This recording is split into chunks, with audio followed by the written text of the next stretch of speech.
So a peptide is a hormone, correct? No. But it is a class of hormone, right?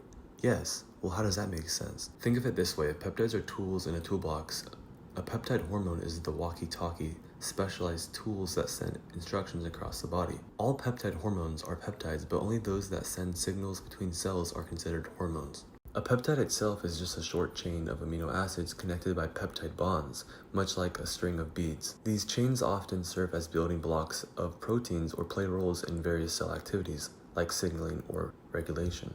On the other hand, a peptide hormone is a specific kind of peptide that acts as a chemical messenger. It travels through the bloodstream and binds to receptors on the surface to target cells, triggering specific biological responses.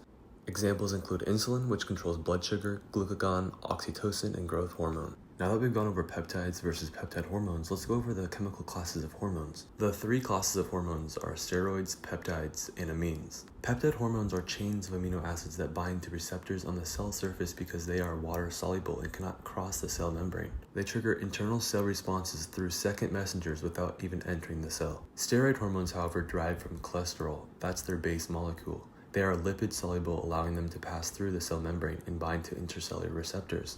This lets them directly influence gene expression and protein synthesis inside the nucleus. Then we have amine hormones, made from modified amino acids like tyrosine.